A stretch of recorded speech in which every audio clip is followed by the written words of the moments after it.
예, 오늘 2022년 11월 4일 오늘이 금요일이네요. 방송 시작해 보도록 하겠습니다. 파월이 여기를 일단 금리를 5% 이상도 시장에서 이제 올릴 수 있는 거 아니냐, 뭐 이렇게 피포스는 이제 멀어진 것 같습니다. 이제 금리가 이제 인상이 되다가 그 흐름 자체가 이제 금리 인상 그 속도 자체를 일단 멈추고, 그러고 난 다음에 금리 인상도 내년에는 일단 상반기에 끝이 난다. 시장에서는 대부분 그렇게 예상을 했었고, 최근에 이제 경기가 조금 안 좋아지다 보니까 이렇게 되면은 파월이 아니면 FOMC가 FOMC 회의에서 금리 인상 부분이 조금 멈추지 않을까라는 시장의 기대감이 있었는데, 제가 누차 말씀을 해드립니다만은 그렇게 끝날 문제는 아니다, 이렇게 계속 말씀을 해드리고 있죠.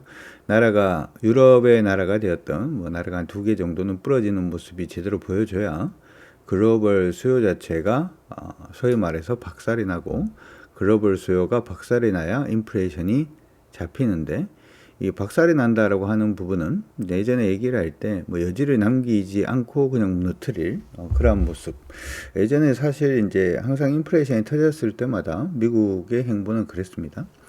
그래서 리만 터지고 난 다음에 미국이 이제 경기 부양책을 막 썼죠. 그러고 난 다음에 바로 터진 게 유럽의 위기가 일단 터졌죠. 재정 위기가 일단 터졌고, 그 이전에 우리 IMF 맞을 때도 그 전에도 사실은 미국에서 금리를 올렸죠. 그러고 난 다음에 아시아의 금융 위기가 터졌고, 항상 이제 그렇게 뭔가 다른 나라들이 뭔가 위기가 많이 터져서 5년 내에 회복할 수 없다, 10년 내에 회복할 수 없다, 이런 시그널이 좀 나와져야 그때부터 시작을 해서 다시금 미국은 쓱 이쪽 나라를 살려주는 듯한 느낌으로 금리를 좀 인하하는 그러한 모습을 항상 보여왔어요. 항상 보여왔는데, 이번에는 사실 통화를 좀 많이 풀었죠. 사실 예전에 얘기를 할 때 그 우리 스태그플레이션 얘기를 한 번씩 했었는데, 그 스태그플레이션도 사실은 가만히 보면 미국의 존슨 대통령이 미국을 위대하게 그러면서 후보 땜 짓고 이러면서 돈을 엄청 찍어냈고,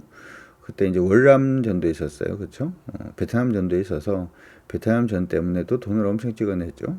그 돈에 대한 어떤 부담 자체로 인해서 브레튼 우즈 체제가 깨지고, 그러한 부분들로 인해서 석유 파동도 일어나고 그래서 인플레이션도 생기고 그런 시기였는데, 항상 사실은 이제 그 스태그플레이션을 이제 멈추기 위해서 어떻게 보면은 미국 경기를 살리기 위해서 프라자 합의를 한 거고, 프라자 합의를 하면서 일본 경제가 또 박살이 났죠. 그런 식으로 항상 그 미국은 자기의 어떤 위기라든지 하는 부분이 생기기 시작을 하면 뭔가 금리 인상을 한다, 아니면은 경제 제재를 한다라고 하는 그 수준 자체가 일반적인 다른 국가들이 거의 박살이 날 정도로 일단 해줘야 미국 내의 어떤 수요 자체가, 글로벌 수요 자체가 안정화를 보일 수가 있고, 글로벌 수요 자체가 안정화를 보여야지 경기를 그 다음부터 부양하는 모습을 항상 보였기 때문에, 예전에 유튜브라든지 아니면 우리 그 회원 방송을 통해서 나라가 한 2개는 망해야 이렇게 얘기를 했던 게 바로 그런 이유였고, 오늘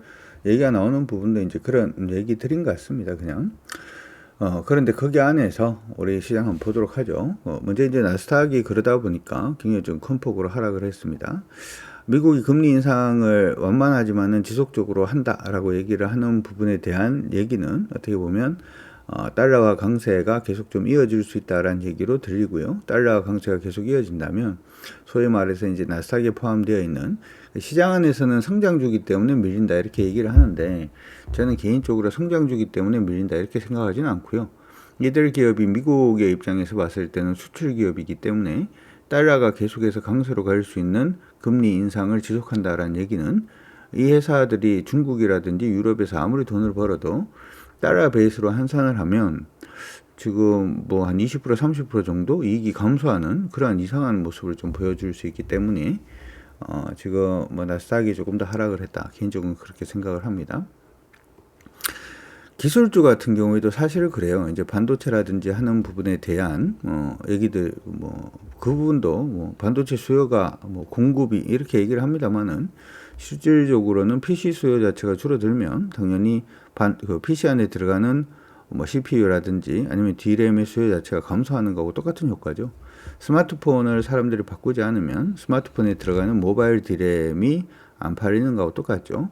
사람들의 경기가 좀 좋을 때는 넷플릭스도 구독을 하고 왓챠도 구독을 하고 애플 TV도 구독을 하고 막 이렇게 구독을 하다가 이 구독 자체도 경기가 좀 안 좋아지기 시작을 하면 야 그래도 뭐 하나만 볼까? 뭐 이렇게 생각을 하는 순간 넷플릭스라든지 하는 부분의 기업의 실적 자체가 좀 좋지 않게 되고 구독자 수가 떨어진다는 얘기 자체는 어떻게 보면 서버가 그만큼 필요 없다라는 얘기가 되기 때문에 이것도 어떻게 보면은 경기가 좀 안 좋아질 가능성이 높기 때문에 뭐 실적에 대한 부담감이 생긴다. 그리고 넷플릭스도 여러분들 보시는 것처럼 어떻게 보면 미국 내 내수 기업이라고 하기보다는 수출 기업이라고 볼 수 있죠. 해외에서 돈 버는 기업이니까. 그래서 달러 인덱스 강세 부분으로 인해서 일단 나스닥 종합이 밀리는 그런 모습인데 밀리면 항상 우리가 기준선을 좀 잡아야 됩니다. 어제 여기서 이제 반등을 하면은 나쁘지 않다라고 얘기를 했는데 파월의 한마디로 인해서 또 주가가 한번 밀렸어요. 근데 이전에 이제 추세로 봤을 때 나스닥은 주가가 이제 하락을 하는 모습이 일단 있었고 그 부분을 한번 돌파를 하면서 기술적 반등을 해주려는 노력을 한번 보였다가 요번이 이탈이 됐기 때문에 곧장 하락으로 간다 이렇게 생각하기보다는 돌파하고 밀리는 거기 때문에 일단은 박스로 간다라고 생각을 하시고 보시는 게 좋을 것 같습니다. 이번에 또 금요일이다 보니까 시장 악재에 대해서 또 뭐 시장에 긍정적인 코멘트가 개인적으로는 주말에 좀 나오지 않을까 이렇게 생각을 해볼 수 있을 것 같고 그렇게 보자면 오늘 시장이 크게 흔들리지 않는다면 우리도 조금 버텨주는 게 좀 좋지 않나 이렇게 생각을 합니다. 그래서 나스닥 시장은 일단은 반등 포인트는 1088포인트 정도로 일단 봐요. 1088포인트 정도로 보니까 참고를 하시고 1088포인트가 깨지지 않으면은 여전히 시장에 오늘 뭐 시장의 움직임을 보면 이렇게 뭐 밀리고 있으니까 너무 불안해요. 너무 힘든 것 같아요. 뭐 너무 무서워요. 뭐 이렇게 얘기를 할 수도 있습니다만은 요거 다시 돌파를 하면은 시장이 뭐 이렇게 되죠. 요거 다시 돌파를 하면 이중 쳤는데요. 뭐 이러면서 또 긍정적으로 마인드가 바뀔 수도 있습니다. 그러니까 이게 1088포인트가 깨지지 않으면은 여전히 이중이라든지 여러 부분에 대한 기대감은 살아있는 거니까 너무 겁내지 마시고 시장 대응해 주시는 게 좋을 것 같습니다. 이렇게 말씀드리는 이유는 하나가 더 있는데요. 지금 사실 지금 시장이 굉장히 좀 중요한 시장이긴 합니다. 우리가 이제 달러 인덱스가 예전에 약세 움직임을 이렇게 보일 때, 자, 예전 유튜브 방송 보시면은 달러 인덱스가 지금 뭐 이렇게 하락으로 이제 꺾여 있는 그런 모습입니다. 이렇게 얘기를 했고요. 반등을 할 때는 여기 올라와 있는 요 선을 돌파한 척만 안 하면 달러 인덱스는 여전히 약세 가능성도 여전히 있습니다. 이렇게 얘기를 했는데 오늘 일단 반등을 해주면서 고선 근처까지 지금 올라와 있습니다. 그렇죠? 위로 약간의 룸 자체는 있습니다만은 달러 인덱스가 저항 근처까지 와 있다라는 점을 일단 생각을 해본다면 아직까지 위로 뭐 방향성을 잡아서 노림이 완성되었다라고 보기는 아직은 어려우니까 그 부분도 한번 관심을 가지고 보도록 합시다. N자형이 튀어나올 건지 N자 나오면 머리 아픈데 그렇죠? 달러 강세가 N자가 나오면 머리가 좀 아프긴 한데 N자가 나올 건지 그냥 다시 한 번 더 밀려서 아래로 방향을 잡을 건지 N자 나온다라고 얘기를 하면 여러분들이 지금 N자만 보일 수도 있습니다만은 제 눈에는 뭐도 보이냐면 이것도 보입니다. 주가가 이렇게 지금 움직이고 있는 중이잖아요. 그렇죠? 이렇게 지금 움직이고 있는 중인데 이렇게 보면은 이게 머리 어깨가 완성이 되려 그러다가 지금 반등을 했는 상태인데 이 부분 머리 어깨가 여기서부터 시작해서 이렇게 깨지기 시작을 하면 여기서 만들어지고 있는 이 머리 어깨 부분이 이렇게 완성이 될 수도 있거든요. 그렇죠? 그러니까 지금은 두 가지를 같이 놓고 지금 봐야 되는 그러한 시점이기 때문에 이중 머리 어깨 그렇죠? 뭐 그런 부분이니까 시장에서 뭐 굉장히 불안하게 보이는 것들만 보시면은 사실 조금 어려울 수 있으니까 참고하시고 뭐가 나올지 어떤 카드가 나올지 조금 더 기대를 한번 해보도록 합시다. 좋은 카드 나오길 그렇죠? 기대를 한번 해보도록 하고요. 이전에 말씀을 해드릴 때 우리 유튜브 영상에서도 경제는 좀 좋지는 않습니다만은 우리 시장은 좀 긍정적일 수 있다. 뭐 이런 얘기를 일단 했는데 중국에서 얘기가 나온 게 중국 위생성에서 이런 얘기가 나온 것 같아요. 중국 위생성에서 코로나에 대해서 이제 얘기가 나왔는데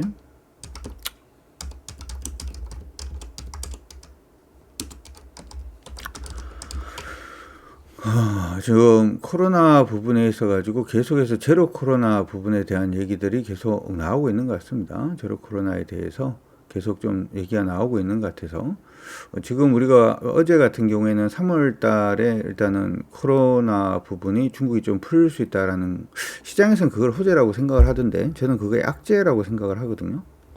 왜냐하면 중국이 이제 제로 코로나를 이제 포기를 만약에 하고 다시 이제 수요 진작이라든지 하는 부분으로 나서기 시작을 하면 석유 수요라든지 하는 부분이 폭발적으로 증가를 할 가능성이 높고 중국이 다시금 수요를 하는 거니까 소비를 하는 거니까 그러면은 에너지 가격이 다시 저는 상승할 가능성이 높다 이렇게 생각을 합니다. 그 이유 자체는 전 세계에서 석유를 수입하는 가장 1등 국가가 제일 많이 수입하는 국가가 1등 국가라고 하기보다는 제일 많이 수입하는 국가가 중국이라고 그랬죠. 그리고 그 외에 이제 2등이 일본, 미국, 일본, 한국 뭐 이렇게 되는데 그 2등, 3등, 4등이 수입하는 것보다 중국이 수입하는 물량이 더 많습니다. 그러니까 여기서 이제 수입을 본격화하기 시작을 하면 지금 석유 가격이 가만히 한번 생각을 해보시면 중국이 제로 코로나 하면서 석유 가격이 좀 안 좋아지는 모습이 좀 많이 보이고 있거든요. 한 번씩 봉쇄하고 그러면서 그 수요 자체가 살아나는 건 좋지는 않죠. 그래서 지금 다시 중국 위생성에서 뭐 제로 코로나를 계속 견지를 한다라고 하는 부분은 개인적으로 저는 호재다 이렇게 생각을 합니다. 이게 단순히 우리나라 경제라든지 하는 부분의 호재라고 하기보다는 인플레이션은 그래도 좀 막아줄 수 있는 요인 자체가 생기지 않을까 이렇게 생각을 해봅니다. 단지 이제 미국이 이번에 금리 인상을 75bp를 하고 다음에 만약에 빅스텝을 간다라고 하더라도 계속해서 금리 인상을 한다라는 얘기 자체는 우리 금통위에서 이제 금리를 자이언트로 올릴 수밖에 없지 않나 뭐 이렇게도 생각을 들어서 먹고 사는 데는 좀 부담이 될 것 같긴 합니다. 중국의 제로 코로나라든지 하는 부분이 중요한 이유가 있는데 이게 왜 중요하냐 하면은 이거는 여러분들이 알아두시고 가셔도 좋을 것 같아서 시장 안에서 최근 들어서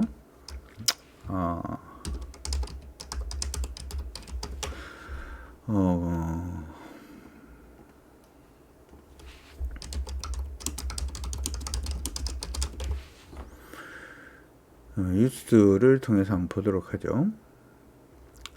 지금 보면 우리나라가 공매도 부분에 대해서 굉장히 좀 문제가 많다 뭐 이렇게 얘기들을 많이 합니다. 그렇죠? 그런데 이건 수급적인 걸로 일단은 여러분들한테 한번 보여드리려고 하는데 요거 그림 한번 보고 가도록 하겠습니다. 중국이 안 좋아지면은 우리한테는 좋아요. 무슨 얘기냐면 지금 시진핑 3기 얘기가 저는 중요하다 이렇게 자꾸 얘기를 하잖아요. 그 얘기를 하는 이유가 지금 이게 이제 그 우리 MSCI 이머징 마켓 부분입니다. 지금 보시면은 중국이 한 24% 정도 차지를 하고 있고 한국이 한 15% 정도 차지를 하고 있죠. 그렇죠? 그리고 이제 대만이 한 12% 정도 차지를 하고 있고 그다음에 인도가 한 8% 정도 차지를 하고 있습니다. 그러니까 어떻게 보면은 MSCI에서 가장 중요한 나라가 중국하고 대만이 굉장히 중요하죠. 한국하고. 근데 중국은 지금 뭐 최근에 여기 지금 얘기가 나오고 있는데 이거는 홍콩 증시 부분에 대한 얘기입니다. 홍콩 증시에 대한 얘기인데 최근 시진핑 3기가 연임이 되고 난 다음에 지금 중국에서 외국인들의 자금 이탈이 굉장히 좀 심상치 않은 모습이 좀 보여주고 있습니다. 후광통 통해서도 자금이 계속 유입이 되다가 최근에 이제 진짜 처음으로 후광통에서 외국인 자금 이탈되는 그런 모습들도 일단 보이고 있고 최근에 이제 미국 내의 퇴직연금에서도 중국 비중 자체를 줄이고 한국 비중을 늘리는 그런 모습들도 일단 보여주고 있습니다. 특히나 홍콩 같은 경우에도 역시 마찬가지고요. 지금 시진핑 3기에서 얘기가 나온 게 대만을 무력으로 이걸 갖다 침공을 할 수도 있다. 평화적으로 하고 싶지만 무력 부분에 대한 대책도 뭐 방치하지 않겠다. 뭐 이렇게 얘기를 자꾸 한단 말이죠.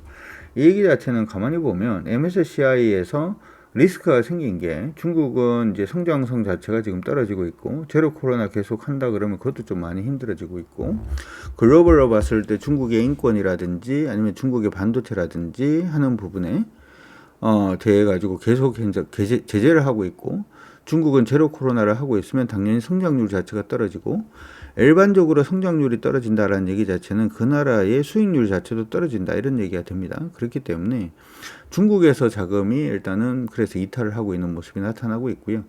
대만은 중국이 대만을 침공을 할 수도 있다라는 부담감 자체가 지금 계속 좀 생기고 있는 것 같습니다. 그래서 대만에서도 자금이 좀 이탈을 하는 모습이 일단 나타나고 있는데, 그럼 이 자금이 어디로 갈 거냐? 물론 이제 인도로 갈 수도 있겠죠, 그렇죠? 인도로 갈 수도 있을 건데, 지금 자금 자체가 이 자금이 한국으로도 유입이 되고 있는 그런 모습이 나타나고 있는 것 같습니다. 그래서 경기 상황은 지금 굉장히 좀 좋지 않은 그런 모습이 계속 보여주고 있지만 국내 시장이 그래서 같이 안 좋아진다 이렇게 생각하고 있지는 않아요.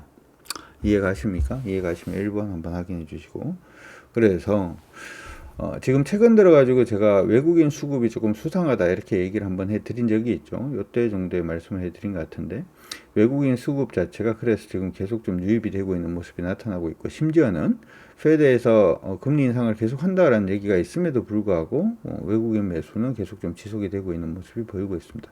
이러한 부분을 시장이 좀 강세 움직임을 일단은 보여주고 있는 모습이니까 시장에서 우리가 주식 투자를 할 때 경제에 대해서 굉장히 민감하게 보는 것도 맞아요. 그렇죠? 경제가 중요하니까 경제에 대해서 민감하게 판단을 하는 것도 굉장히 중요합니다만은, 사실은 시장을 움직이는 건 수급이죠. 우리가 한번 농담 삼아서 그런 얘기를 한 번씩 하기도 합니다. 아무리 좋아도 누가 사주지 않으면 종목이 오르나 뭐 이런 얘기를 하는 것처럼, 아무리 안 좋아도 종목을 사면 그 종목은 오를 수밖에 없지 않나 뭐 이렇게 생각을 해볼 수도 있을 것 같은데, 저는 지금 그 부분에 대해서 생각을 하고 보고 있는 중이니까 참고하시고, 그리고 보통 이제 악재가 터지면은 약간 이제 주말에 끼면 이게 더 아니면 뭐가 될 수도 있는데, 악재 부분에 있어서 주말에는 시장이 좀 없으니까 좀 긍정적인 얘기가 좀 나올 때가 많습니다. 그래서 시장 악재가 있을 때는 보통은 하루 넘겨서 보는 그러한 습관을 제가 가지고 있는데, 오늘 뭐 그런 부분도 생각을 해본다면 오늘 시장은 일단 전체적으로 조금 관망하시는 그러한 과정으로 가시는 게 어떨까 이렇게 생각이 드니까 그 부분 참고는 일단 해두시기 바랍니다. 정리됐나요?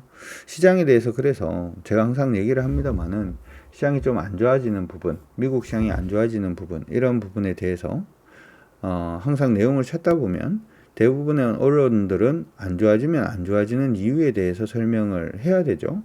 그러다 보니까 안 좋아서 찾아보면 안 좋은 얘기밖에 없는 경우가 굉장히 많은데, 방금 이제 수급적인 요인, MSCI에서의 자금, 중화권 자금의 이탈, 이러한 부분 자체가 한국에 좀 긍정적이기를 기대를 한번 해보고, 개인적으로 저는 그런 생각도 한번 합니다. 방송 나가서 얘기를 한 번씩 해드리기도 했는데, 시장이 좀 안 좋은 모습을 많이 보이잖아요. 그리고 이제 우리 최근에 보니까 이거 한번 보고 가도록 하죠. 얼마 전에 이제 지표가 나왔는데, 우리 수출 지표가 하나가 나왔습니다. 그렇죠? 수출. 우리 수출 관련된 지표가 한번 나왔죠. 수출 관련 지표. 자꾸 이쪽으로 뜨냐?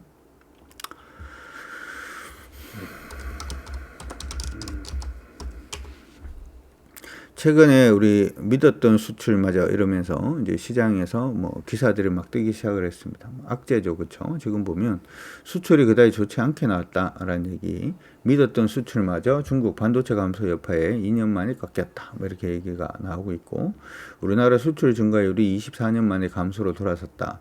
최대 교역국 수출, 중국 수출이 15.7% 감소했다. 중국 봉쇄 정책 영향으로 경기 둔화가 단기간에 안 풀릴 듯하다. 반도체 가격 하락으로 효자 품목, 반도체 수출도 줄어들었다. 반도체 3개월 연속 감소세, 지난달 2자릿수 감소, 발등에 불 떨어진 정부, 연쇄 수출 상황 긴급 점검, 수출 증가세 반전 어려워 근본적인 수출 구조 개선이 필요하다. 뭐 이런 얘기가 나오고 있는데, 시장에서 생각할 때는 이거 보니까 수출입 실적 추이를 보니까 막 난리가 났습니다. 그렇죠? 그래서 이거 큰일 났네. 우리나라 GDP 성장률에서 한 70% 정도 기여율이 있는 것이 수출인데, 수출이 꺾이니까 너무 안 좋은 거 아닌가? 뭐 이렇게 생각을 하는데, 제가 항상 뭐 좀 그런 것 같아요. 시장을 보는 눈 자체가 조금 다른 것 같긴 합니다. 사실은 이제 D램 수출 부분이 안 좋다라는 건 미리 알고 있었던 부분이니까 일단 차지하고 두 가지 포인트를 잡아볼 수가 있을 것 같은데, 최근에 이제 최대 교역국인 중국 수출이 굉장히 큰 폭으로 감소를 했다. 이런 얘기를 하죠. 근데 하나 기억을 하셔야 되는 게 우리나라 원달러 환율을 한번 생각을 해보면 원화는 항상 어디를 따라갑니까? 최대 교역국의 통화를 보통 따라가는 경향이 좀 많습니다. 그런데 우리 최대 교역국을 한번 찾아보면 대한민국 최대 교역국 교역 비중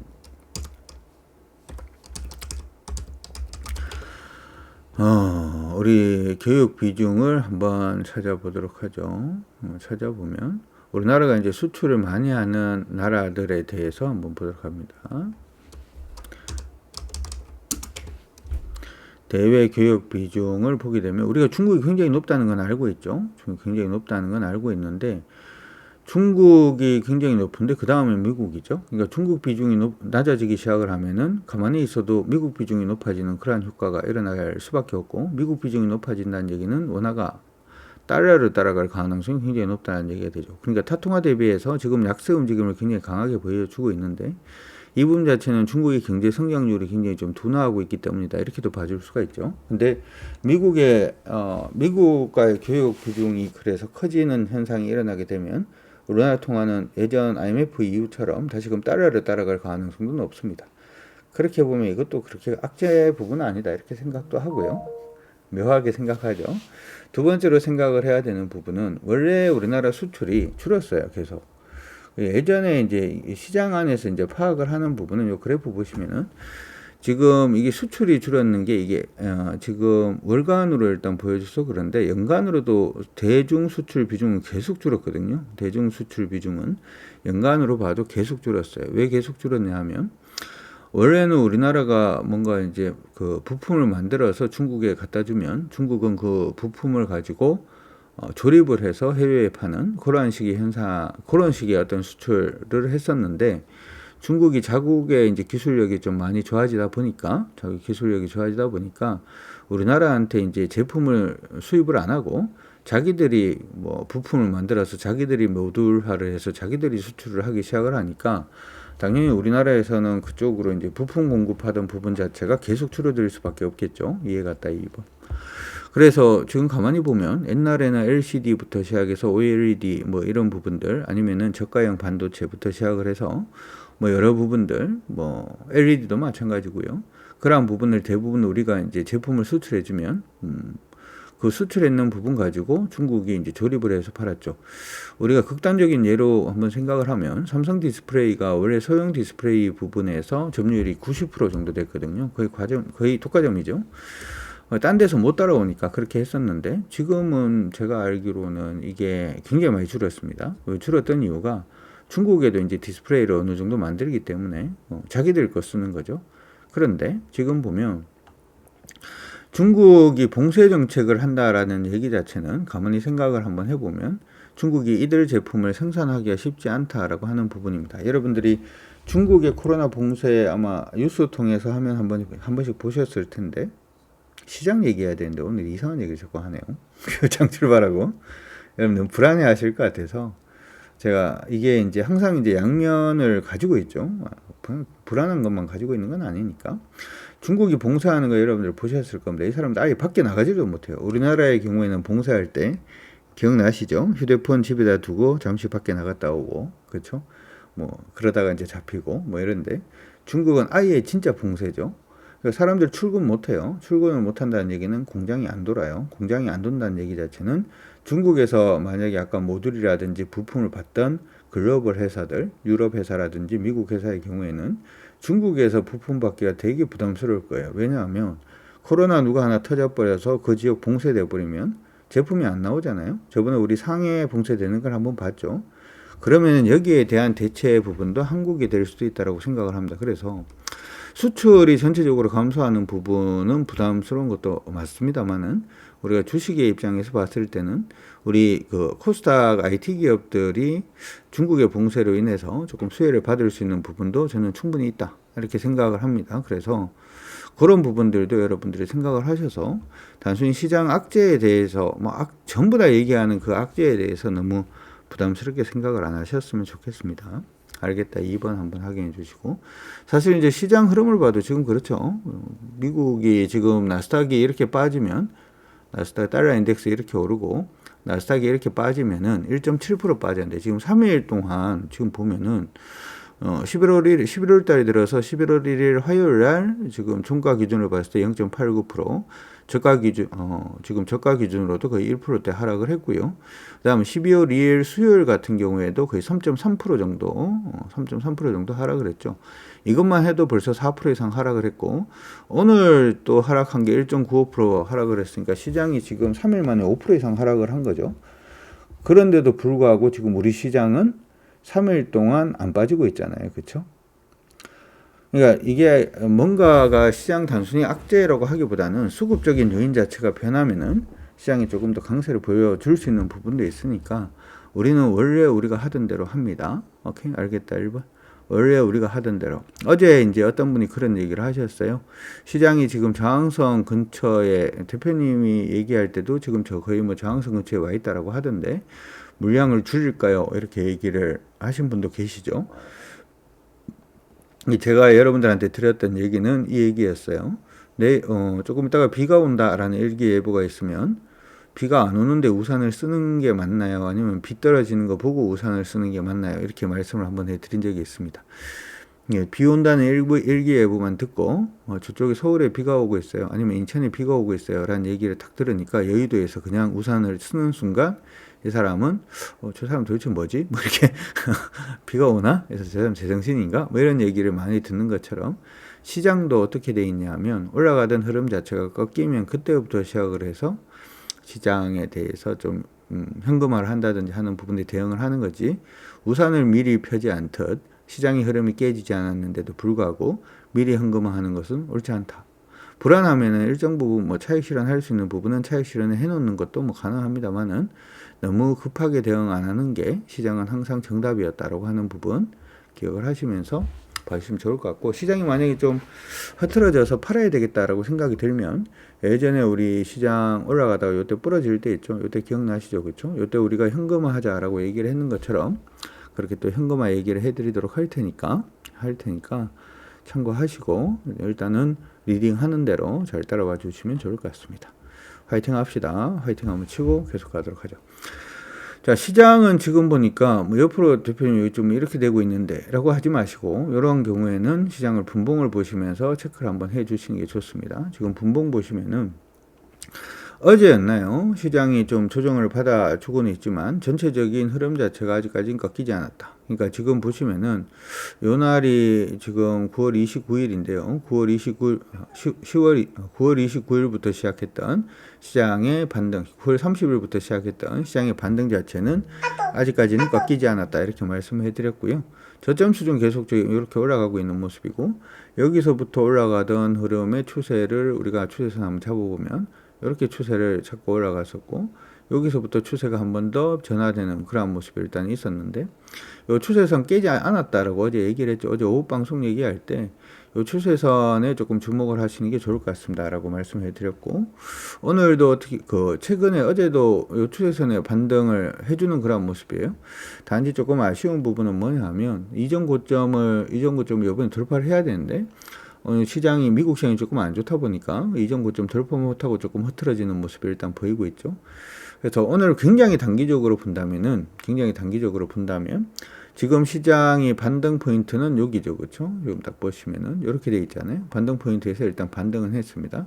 그래서 오늘 시장의 관전 포인트는 요 올라가고 있는 요 단기 추세 자체가 안 깨지면 관계없는 거기 때문에 일단 시장이 조정을 받을 가능성이 있다라고 생각을 일단 해서 만약에 뭐 조정을 받는다라고 하더라도 오늘 단기입니다. 오늘 단기 2314포인트 코스피 2314포인트가 이탈되지 않으면 10분 봉상 추세도 깨진 거 아니니까 오케이? 원래는 그냥 제일 좋은 거는 오늘 저점에서 반등을 하는 게 최고 좋아요. 2325포인트 안 깨는 게 좋고 코스피 2325포인트 지켜내면 흐름 무리가 없고 만약에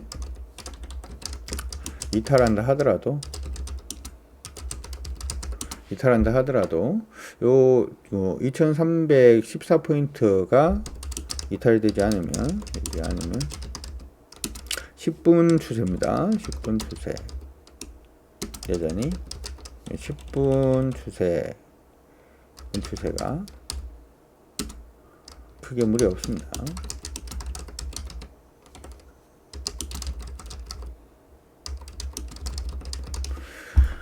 오케이, 이렇게 일단은 정리를 해드리고, 뭔가 되게 힘든데 되게 힘든데 그러니까 우리 저번에 얘기했잖아요. 이게 금리 인상을 했는데 금리 인상의 이유 자체, 저번에 말씀을 드렸죠. 이 금리 인상 한다는 것은 뭐 일부 나라에서 이제 금리 인상을 하는 것은 그 소득계층 하위 부분을 완전히 부러뜨리기 위해서 일단 하는 거다, 이렇게 말씀해 드렸고, 좀 잔인한 얘기지만 미국이 금리 인상하는 건 나라 한 두어 개를 망하게 하려고 하는 거다, 뭐 이런 얘기를 제가 좀 잔인하지만 해드렸습니다만은 그 변함은 없는 것 같죠. 코스닥은 지금 일단 뭐 상승으로 전환된 게 아니니까 그렇죠. 크게 의미는 없는데 일단은 690포인트가 중요해 보이긴 합니다. 코스닥은 690포인트 이탈 여부만 체크를 하도록 하죠.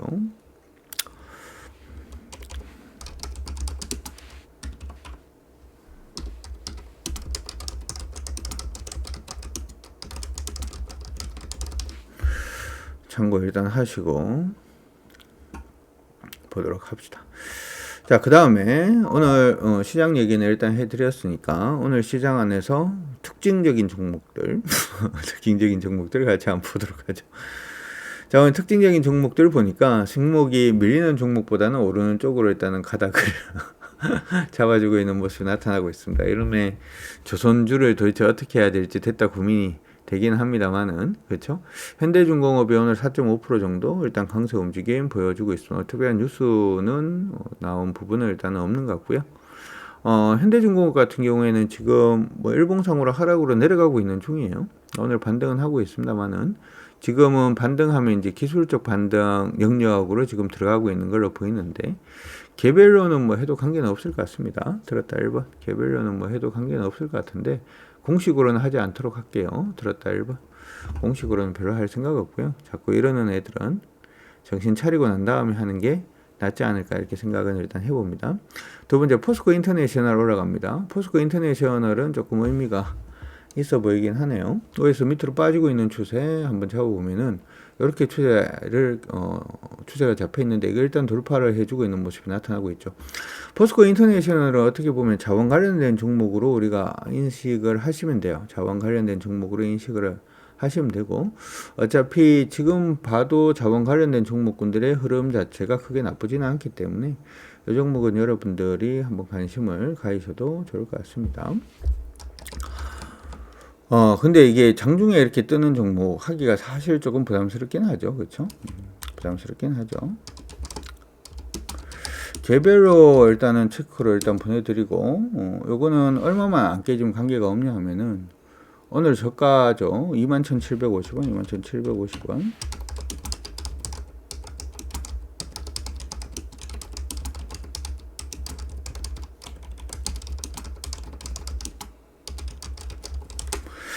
이게 왜 제가 이제 여러분들이 이게 원래 추세를 돌파를 했다고 무조건 가는 게 아니거든요. 추세 돌파하면 이제 패턴으로 갈 수도 있고 그냥 하락으로 한 번 더 밀릴 수도 있고 뭐 하는 부분이 있으니까 오늘 일단은 뭐 나쁘지는 않죠. 거래가 한 68% 정도 지금 동반이 되면서 올라가고 있는 모습이고, 올라가면 첫 번째 저항 자체는 사실 여기에 있긴 합니다. 23,000원 언저리에 23,000원 언저리에 일단은 저항이 있긴 한데 뭐 일단 참고는 일단 하시고, 우리는 멈췄다가 다시 한 번 더 가는 모습이 보이면 그때 한번 타이밍을 드리도록 하겠습니다. 알겠다 1번 한번 확인해 주시고, 카카오뱅크가 어제 이어서 오늘도 반등 중입니다. 7%대 강세 이어가고 있는 모습이고, LG노텍 이건 좀 진짜 조심해야 되겠네요. 오늘 거래 동반되면서 또 4% 빠지고 있습니다. 근데 그 LG노텍이라는 회사가 그럼 굉장히 안 좋냐라고 얘기를 하면 굉장히 좋아요. 회사는 굉장히 좋습니다.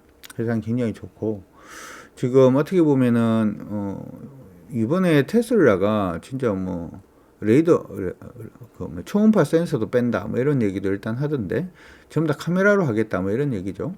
근데 여러분들 차트를 조금 길게 보다 보면 이 LG노텍이 많이 빠져서 이거 어떻게 해요? 라고 하실 수도 있습니다만은 추세 이렇게 타고 올라가는 거 보입니까? 보인다 1번.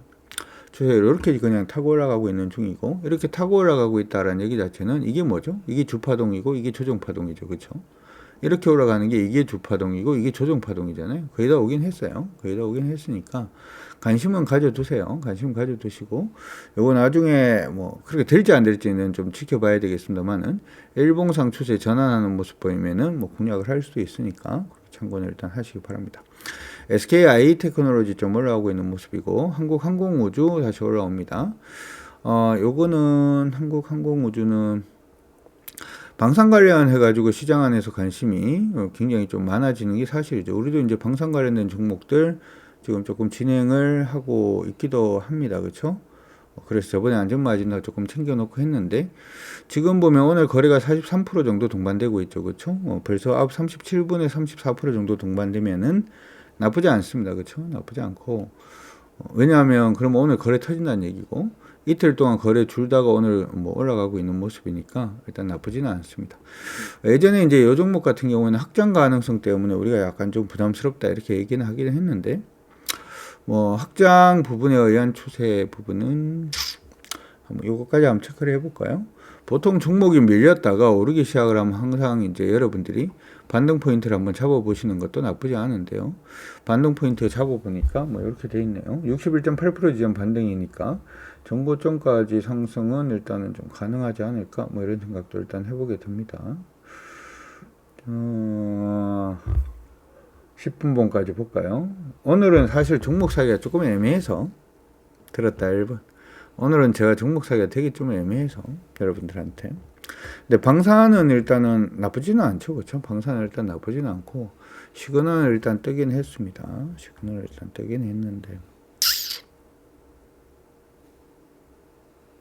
조금 더 보도록 하죠. 자, 계속해서 시총 상위 종목군들 중에서 오늘 거래 동반되고 있는 종목 보도록 하겠습니다. 포스코 인터내셔널 일단 있고요. 현대중공업은 뭐 그러고 있고, 현대미포조선도 오늘 반등을 좀 해주고 있고요. 삼성생명, 보험주들이 요즘 지금 뭐죠? 지급 뭐 한도 유예 뭐 이런 거 뭐 좀 얘기가 나오면서 일부 보험사들이 조금 많이 흔들리고 있는 모습이 나타나고 있는데, 그러다 보니까 우량 보험사들 쪽으로 조금 관심이 몰리고 있는 그런 모습이 아닌가 이렇게 생각이 들고요. 나머지는 뭐 특별한 건 없는 것 같습니다. 오늘 조선주 조금 특징적인데, 조선주 안에서는 지금 그나마 추세 잡고 있는 놈은 지금 삼성중공업하고 현대중공업이 있는데, 개인적으로는 뭐 그렇게 땡기지는 않습니다. 뭐 제가 안 땡긴다 그래가지고 안 오르는 건 아닙니다만은, 그죠? 제가 안 땡긴다라고 해서 안 오르는 건 아닙니다만, 조금 그렇네요. 좀 그렇고.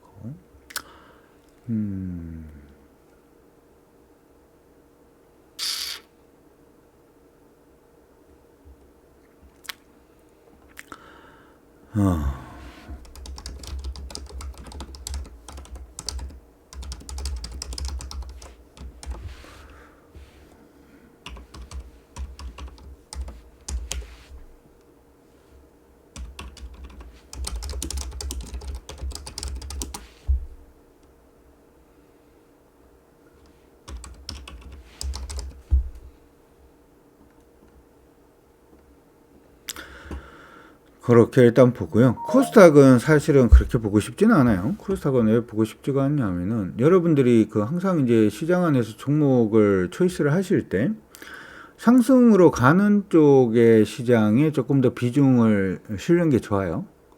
뭐냐면 강남 8학군에서, 요즘도 강남 8학군이라고 그러나요? 지금 잘 모르겠는데, 서울대라든지 스카이 가는 애들이 많죠. 맞나요? 그렇다 2번. 8학군에 스카이 가는 애들이 많죠. 그러니까 시장이 상승으로 돌았다라고 하는 부분은 8학군으로 갔다 뭐 이런 얘기예요. 근데 시장이 상승으로 가지 않았다라는 얘기는 지방이거든요. 저처럼 고등학교 지방에서 나온. 그러면 서울대 가기 빡셔요. 그렇죠? 거기서 1등 해도 뭐 서울대 가기 빡십니다. 뭐 그런 식이기 때문에 비하하는 건 아닙니다. 저도 지방에서 학교를 나왔으니까. 항상 시장이 상승으로 돌면은 그 안에 종목군들이 좀 긍정적일 가능성이 굉장히 높습니다. 그거는 일단 참고는 하시고, 그러니까 승률이 높아진다라는 얘기가 되죠. 코스피 안에서, 코스닥 시장 안에서 오늘 강세 보이는 종목군들, 독보적으로 지금 포스코 ICT 쪽으로 지금 강세 움직임 보여주고 있습니다. 포스코 ICT는 일단은 관심이 있기는 한 회사긴 한데요. 이건 여러분들이 요 정도 박스라고 생각을 하시고 그냥 보시는 게 좋을 것 같아요. 보인다 1번.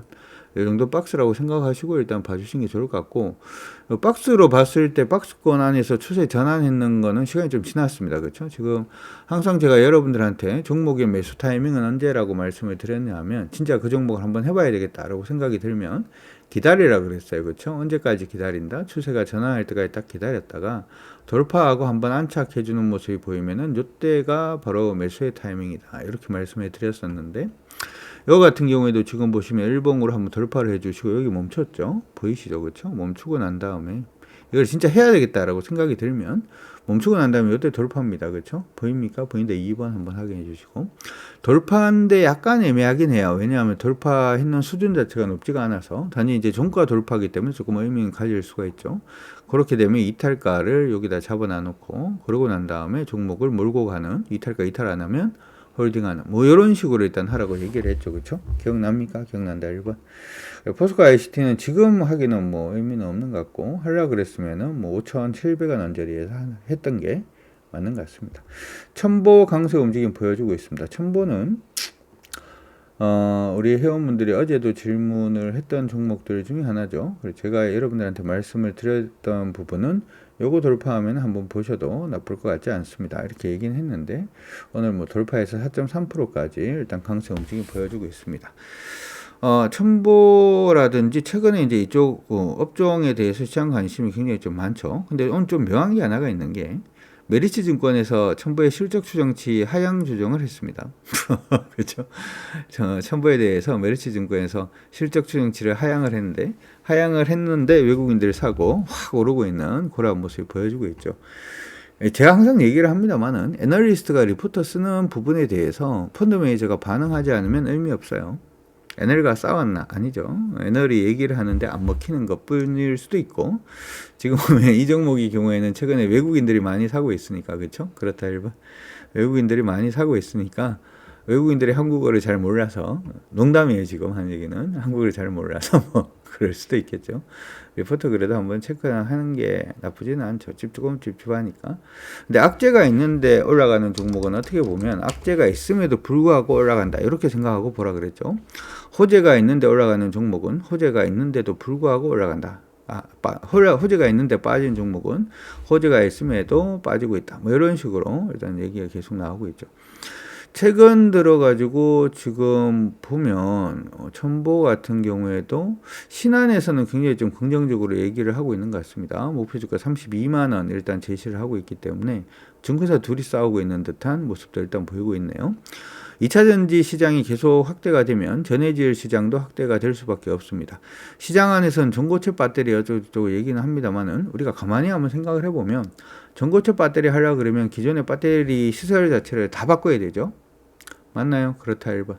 기존의 배터리 시설 자체를 다 바꿔야 되는데 그 다 바꾸는 자체가 그렇게 쉬운 부분은 아닐 겁니다. 쉬운 부분은 아닐 거기 때문에 참고하시고, 그래서 뭐 당연히 실적이라든지 하는 부분은 크게 뭐 무리는 없다 이렇게 생각이 들고요.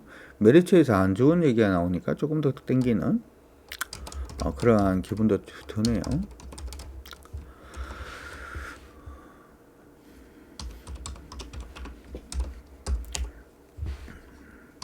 근데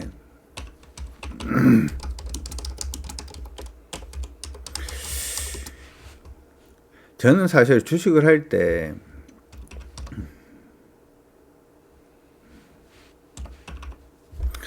주식 가격을 잘 안 보거든요. 누구는 강 대표는 뭐 예전부터 주식을 할 때 그 금액이 크니까 그런 거 안 따지는 거 아니냐 이렇게 얘기는 합니다만은, 저는 보통 그냥 흐름만 보고 주식을 하는 경우가 많아서 좀 그렇습니다. 그건 참고는 일단 하시고, 이건 2차전지 관련된 부분의 종목이니까 관심은 일단 가지시고 보시기 바랍니다. 2차전지는 우리가 지금 LG에너지솔루션 하고 있고, 아무도 얘기는 안 해주고 있습니다만은 LG에너지솔루션이 오늘 이전 고점에 지금 위치를 하고 있습니다. 28% 일단 가고 있는 중이죠. 28%. 이런 시장이 28% 하는 거는 쉽지는 않은데 아무도 칭찬을 안 해줘서 우리 회원분들이. 아, 이게 유튜브 보시는 분들은 조금 헷갈릴 수도 있는데, 우리 지금 오전에 그 회원 방송 중에서 시황 방송하는 부분들만 여러분들한테 보여드리고 있는 겁니다. 그래서 제가 이 사람이 지금 이게 혼자서 무슨 얘기를 하고 있나 이렇게 생각을 하실 수도 있는데, 요거는 원래 지금 하면은 어떤 식으로 되어 있냐 하면 요거예요. 요겁니다. 오전에 제가 이제 회원 방송 계속 하겠습니다. 이렇게 얘기를 하는 게 이게 무슨 얘기인가 이렇게 생각을 하실 수도 있는데, 요 방송 자체는 원래는 우리 회원 방송을 중에서 시황 방송 부분만 여러분들께 일단은 보여드리고 있는 거고, 원래는 이렇게 생겼어요. 방송이 이렇게 생겼는데 화면 안에 것만 일단 보여드리고 있는 거니까 헷갈리지 마십시오. 마시기 바랍니다. 제가 일단은 일찍 팔아서 좀 아쉽다. 아쉬워하지 말아요. 또 이런 종목은 또 나올 수 있고, 이런 종목이 또 나오면 또 드리도록 할 테니까 걱정하지 마시기 바랍니다. 오케이? KFX님 알겠다 1번 한번 확인해 주시고 걱정하지 마십시오. 2차 전지 부분은 여러분들이 어떻게 봐도 계속 긍정적으로 일단 봐주시는 게 나쁘지 않다 이렇게 생각이 들고요. 이제 이전 저항선 근처까지 왔으니까 지금부터 약간 좀 체크는 한번 해보도록 하겠습니다. 오케이? 알겠다 1번 한번 확인해 주시기 바랍니다. 그래서 자, 오늘 유튜브 방송에서는 여러분들이 이렇게 기억을 하시면 좋을 것 같아요. 시장이 굉장히 좀 안 좋은 거 사실입니다. 시장이 굉장히 좀 안 좋은 거 사실이고, 시장도 안 좋고 좀 많이 부담이 되는 것들도 사실이기도 해요. 그런데도 불구하고 우리 시장은 수급 요인, 중국을 지금 배제하려는 여러 가지 수급적인 요인들 때문에, 수급 부분 때문에 일단은 시장이 계속 좀 좋을 수도 있다라고 하는 부분 기억을 해 두시고, 단순히 경제만 가지고 시장을 분석을 하시려고 하지 마시고, 경제만 가지고 시장을 분석하시려고 하지 마시고, 수급이 어떻게 보면 되게 중요합니다. 그렇죠? 수급 중요하니까 중국 쪽에 수급이 빠져나가면 이게 어디로든 수급이 가야 되거든요. 가야 되니까 그 부분 기억을 해 두시고, 달러 인덱스가 어떤 식으로 흐름 보여주는지를 일단은 한 번 더 체크를 해 두시면서, 달러 인덱스가 저항이 왔다라고 하는 부분 그렇게 참고하시면서 시장 대응 잘 해주시기 바랍니다. 오늘 금요일이네요. 금요일인데 오후 시장까지 시장이 잘 마무리되기를 기대를 하면서 일단 여기까지 유튜브 방송은 진행하도록 하겠습니다. 유튜브 여러분들 고생하셨고 주말 잘 보내시길 바랍니다. 화이팅입니다.